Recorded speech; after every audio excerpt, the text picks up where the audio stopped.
Hey, all, Baruch Levi B here from the Defiant Spirit. Thanks for tuning in.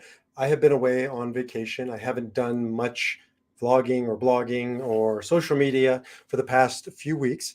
So I thought I'd just come back out into the arena with my core message, saying it 25 times in 25 different ways, actually 25,000 times in 25,000 different ways, because my entire worldview, my entire coaching practice, my entire life is built around this one idea.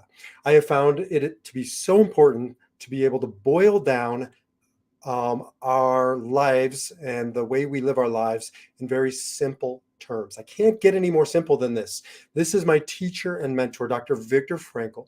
His work, logotherapy, I'm a logotherapist, meaning centered coaching, living, um, comes down to this one idea. As he wrote, between stimulus and response, there is a space. Let me say it again, between stimulus, things happening to us, and our choosing, right, to how we're going to react or respond, there's a space. And in that space lies our freedom and our power to choose our response. And in our response lies our growth and our happiness. When stimuli happen to us out in the world, when things happen to us, when somebody cuts us off in traffic, when we wake up and our spouse had left us a Dear John letter, when something happens in our lives and we feel we can't breathe, we feel out of control, we feel like in that moment we're going to explode or shut down or shut off, the question becomes, what's the space? Do we have space? Can we make space, as I call it? Can we expand this space to make a choice? Because normally, on the other side of that, when there's no space, I can't breathe, I can't think. As an Enneagram 8, I go into charge, I see red, I come out firing. My work is to expand the space, take back my power to breathe, which helps me get back into my ability to choose my response. It all comes down to a choice, and it all comes down to that very moment, to this moment. There is no moment before this one. There's no past. There is no moment from now. There's just now and now and now and now. And a good life, a great life comes down to, what do we do with all of the nows that we are given?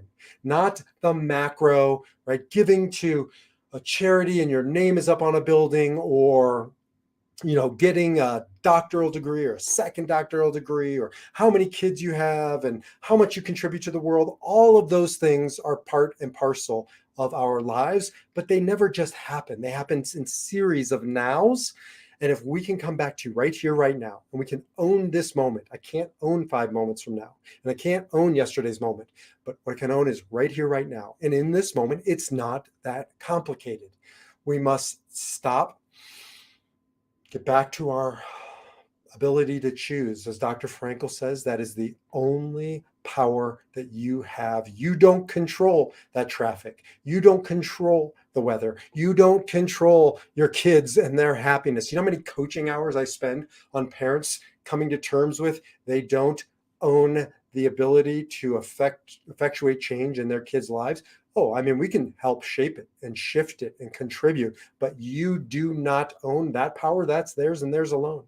All you have is your ability to choose your response or to forfeit that choice. As one of my favorite groups, rock bands Rush says, not to choose is a choice. Somebody else said it before them, but I love it the way they say it.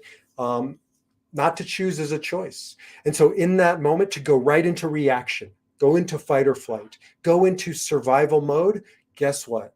We have forfeited our power.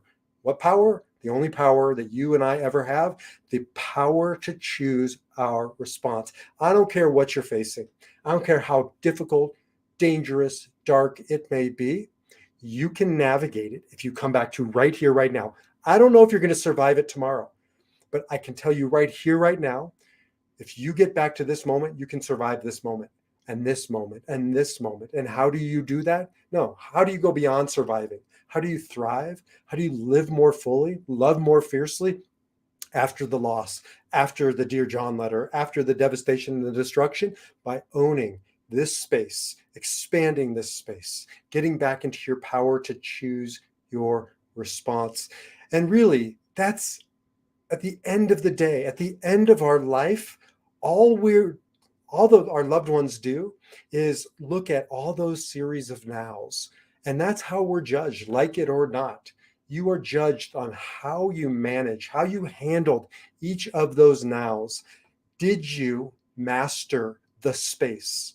Or did the space master you? Did the stimuli cause you to live your life in constant reaction, living unconscious, living on autopilot, a victim of your circumstances? Or did you make your defiant stand? Did you take back your power and learn how to choose your response in each and every one of those situations, adding up, culminating in the essence of who you were in this lifetime is simply judged by all of those moments in that space of whether you live in reaction or whether you take back your power to choose your response. So which guy, which gal do you want to be at the end? Somebody who lives their life in reaction, or somebody, as Viktor Frankl says, who lives responsibly? Responsibility, the ability to choose our response. If you want to learn more how to stop living in reaction, take back your power to choose your response, jump over to defiantspirit.org. If you would like to talk about coaching in taking back your power to stop living in reaction and choose your response, then shoot me an email, b@defiantspirit.org, letter B, defiantspirit.org, and we can talk about how to take back your power to choose your response. Until the next video, defy your number, your Enneagram number, your victimization, your reaction, and get back into your power and live your why, live your purpose, choose your response. I'll see you in the next video.